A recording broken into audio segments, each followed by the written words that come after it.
Pada video sebelumnya, kita sudah mengenal berbagai jenis bilangan real. Ingat ya, jadi bilangan real itu ada beberapa. Ada bilangan asli, ada bilangan cacah, ada bilangan bulat, bilangan rasional, dan bilangan irasional. Nah, sekarang pertanyaannya begini. Kalau semua bilangan ini benar-benar ada, pertanyaannya adalah di mana letak bilangan?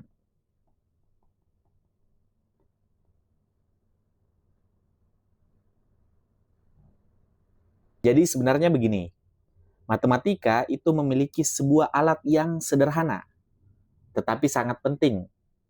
Apa itu? Garis bilangan. Garis bilangan itu apa?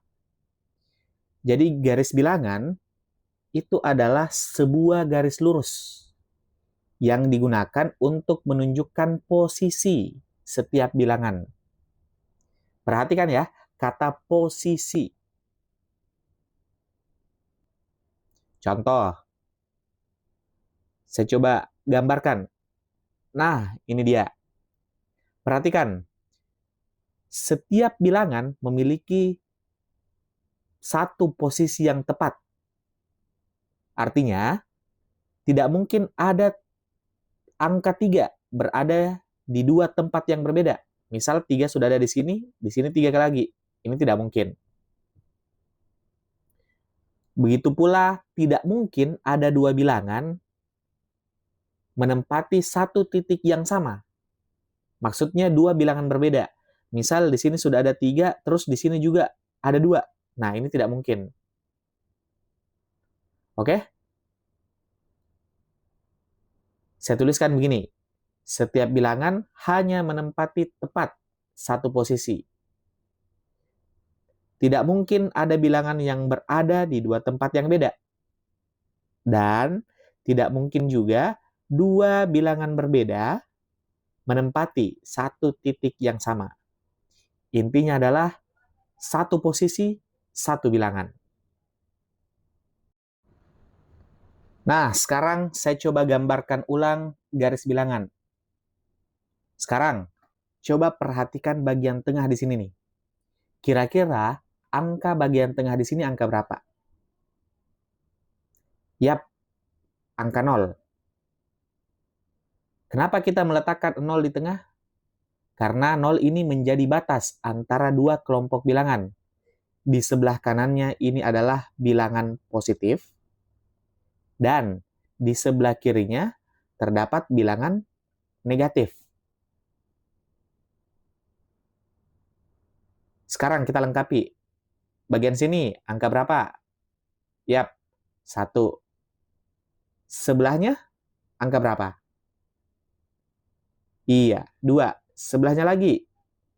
Betul, 3. Kalau kita perhatikan, makin ke kanan, angkanya makin membesar. Di sini saya coba tuliskan. Makin ke kanan, makin membesar. Kalau ke kiri, sebelah kiri 0 ini berapa nih? Betul, minus 1. Sampingnya, minus 2. Sampingnya lagi, iya, betul, minus 3. Berarti semakin ke kiri, semakin mengecil. Ingat ya, semakin ke kanan, semakin membesar, semakin ke kiri, semakin mengecil. Oke, sekarang kita masuk ke membandingkan bilangan. Untuk membandingkan bilangan, secara singkat, kita coba kenalkan dulu konsep pertidaksamaan. Di konsep pertidaksamaan, saya coba kenalkan dua simbol. Yang paling pertama ini nih.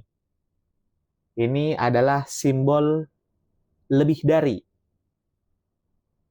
Yang kedua ini nih. Ini adalah simbol kurang dari. Kayak gitu ya. Bagaimana penerapannya? Oke, sekarang kita kasih contoh. Untuk bilangan positif dulu. Kalau soalnya begini, 7,3. Berarti tanda yang mana yang dipakai? Lebih dari atau kurang dari? Yap, betul. Tandanya begini. Tanda lebih dari. Cara bacanya adalah 7 lebih dari 3. Oke? Coba yang kedua. Antara 2 dan 9. Hubungannya seperti apa? Tanda yang mana yang dipakai? Lebih dari atau kurang dari? Yap, betul. Tandanya adalah kurang dari. Cara bacanya 2 kurang dari 9. Soal terakhir deh untuk bilangan positif. Coba kalau soalnya begini. 8,6. Pakai tanda apa? Iya, betul. Tandanya lebih dari. Cara bacanya 8 lebih dari 6. Bisa ya? Nah, sekarang coba kalau saya main-main ke bilangan negatif. Atau kita campurkan positif dan negatif. Saya tuliskan bilangan negatif aja deh. Nah, gitu. Oke, coba nomor 1. -7 dan 3. Ini tandanya apa?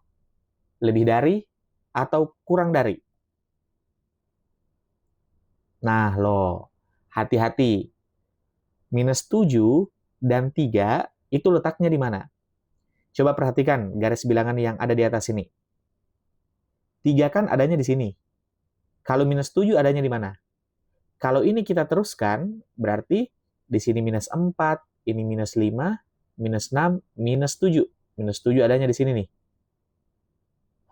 Tadi kita tahu kalau makin ke kanan, makin membesar. Nah, sekarang posisinya -7 dan 3. -7 itu ada di sebelah kiri, 3 itu ada di sebelah kanan. Berarti tanda yang harus dipakai adalah kurang dari. Betul. Jadi cara bacanya -7 kurang dari 3. Oke? Ingat, yang diperhatikan adalah nilainya, bukan angkanya. Kalau kita perhatikan angkanya, ini angkanya 7. Tapi kalau kita perhatikan nilainya, ini adalah -7.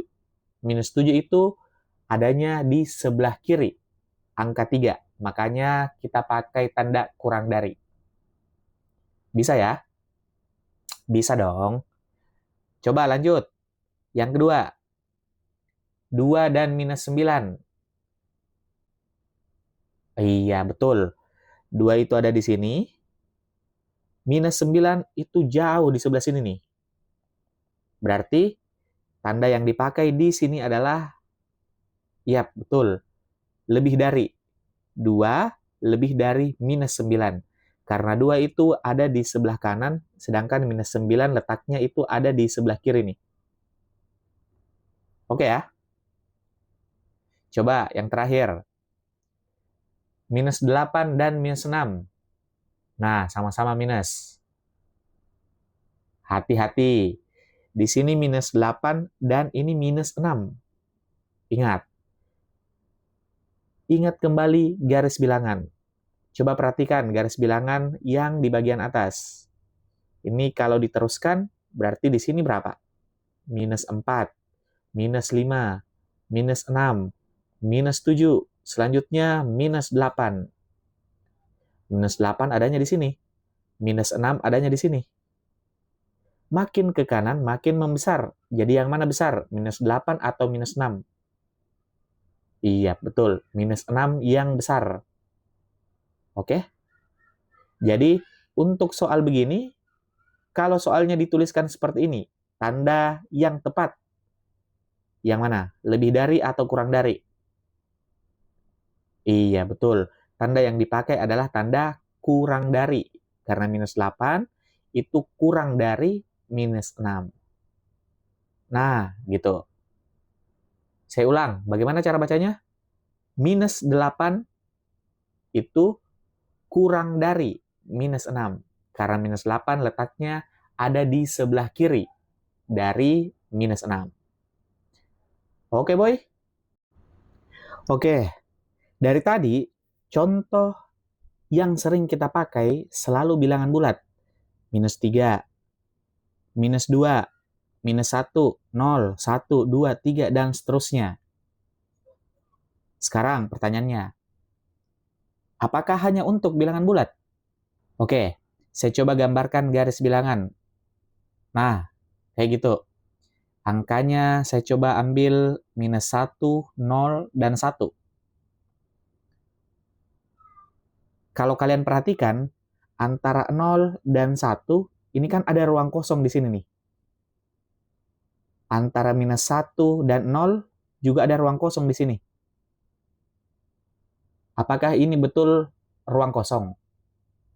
Jadi sebenarnya, di antara ini dan ini, itu ada isinya. Jadi di garis bilangan, itu tidak ada ruang yang benar-benar kosong. Jadi di garis ini nih, saya coba tuliskan. Garis bilangan tidak pernah benar-benar kosong. Kenapa?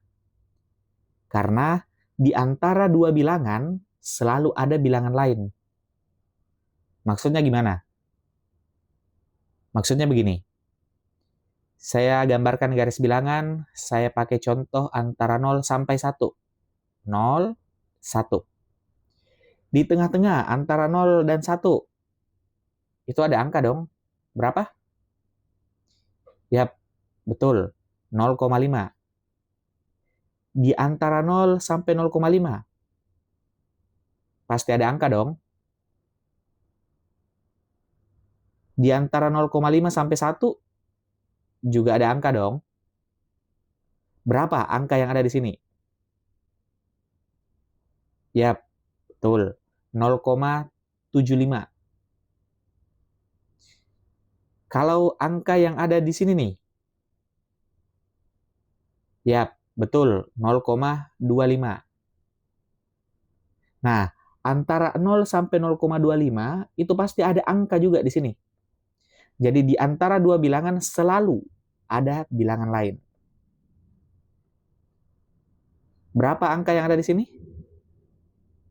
Iya, angka yang ada di situ itu 0,125. Cara mengetahui berapa bilangan yang ada di sini, itu bisa dengan menjumlahkan batas-batasnya, terus dibagi 2. Oke? Nah, sekarang, berapa bilangan yang ada di tengah sini nih? Berarti ini tambah ini. 0,25 tambah 0,5, 0,75. Kalau dibagi 2, itu menjadi 0,375. Berarti di sini juga ada angka dong. Angka berapa yang ada di situ? Angka yang ada di situ adalah 0,625. Kalau di sini, ini juga ada angka di tengahnya, yaitu 0,875. Antara 0,875 ke 1, pasti ada tengahnya juga. Antara ini ke sini, pasti ada tengahnya juga. Nah, makanya itu dikatakan garis bilangan tidak pernah benar-benar kosong. Karena apa? Karena di antara dua bilangan selalu ada bilangan lain. Contohnya begini nih. Ingat, sekuat tenaga.